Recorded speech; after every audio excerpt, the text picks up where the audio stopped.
Hello everyone.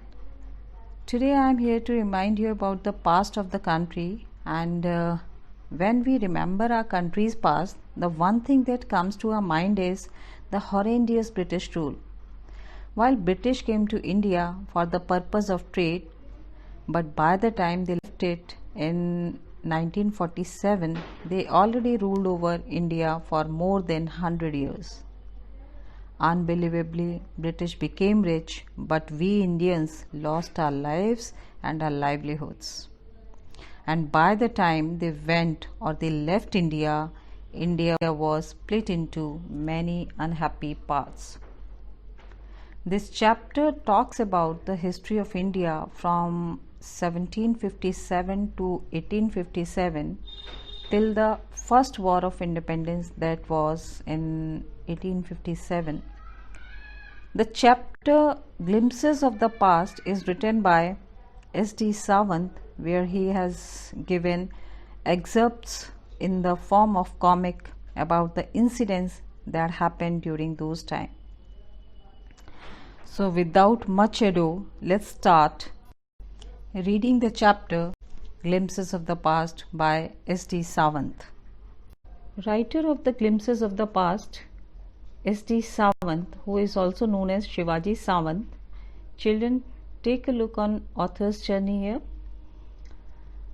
S.D. Sawant was born on 31st of August in Kolhapur in the year 1940.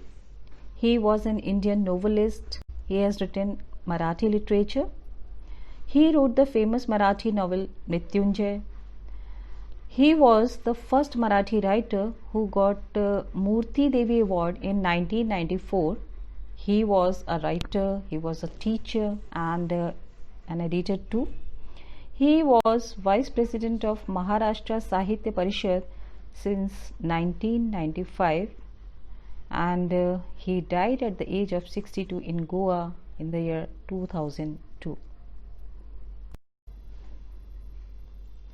This chapter is a pictorial representation of main incidents of the first war of independence, namely the martyrs, the company's conquest, British rule, Ram Mohan Roy, operation, dissatisfaction, the sparks, revolt, and the fight for freedom. Let's start with the first part, the martyrs. The martyrs, or the word martyr, means those who die in war. Now this is a function in Delhi and you can see that the famous singer Lata Mangeshkar is singing a patriotic song about the martyrs who gave up their lives for independence.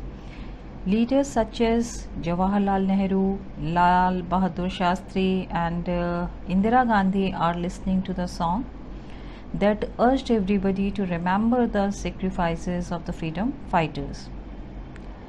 Jawaharlal Nehru is reminded of Gandhi ji, Bhagat Singh, Netaji, Lala Lajpat Rai, Rani Lakshmi Bai, Bal Gangadhar Tilak and Bahadur Shah Zafar and many others.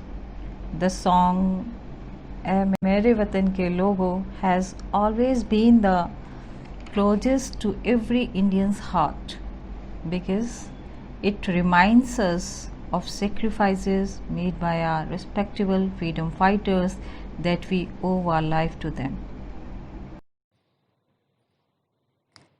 Next is company conquest.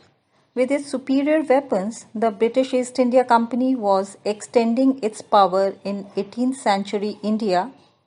You can also have a look at the map of India in 1765, where you can see majorly the yellow portion under Indian princes, whereas the pink portion was under British territory. Indian princes were short-sighted.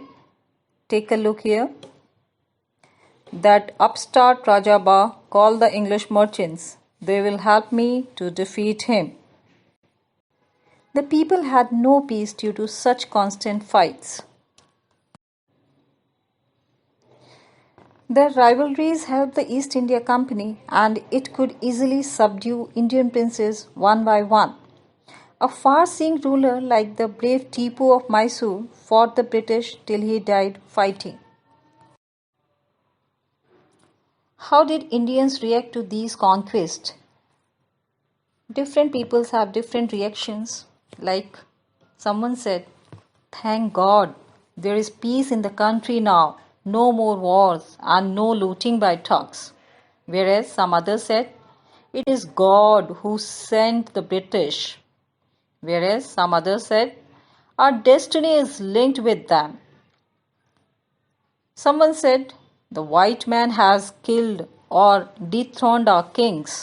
Whereas some others said, "Some kings were not good, but after all, they were of this land." And some others said, "Now we have become slaves of foreigners." So after reading this page, what did you understand, children? Here we came across several facts like India of 1757, British held a very strong position. Of course, they had superior weapons, but our Indian princes were very short-sighted, isn't it? They had very immediate aims and they were subdued easily by the British. Then came Tipu Sultan, the ruler of Mysore, who was very far-sighted and he died fighting with British. And many people reacted to these situations differently. Some thought that the British were helping them, while the others thought that they were being enslaved. The next one is British rule. Religious leaders preached ideas like untouchability and child marriage. Anyone who crosses the seas loses his religion. All the misery in the world is due to women. The truth was that Indians had lost self-respect and the British scorned them. The natives are unworthy of trust, incapable of honesty. True, Your Honor, but I am honest.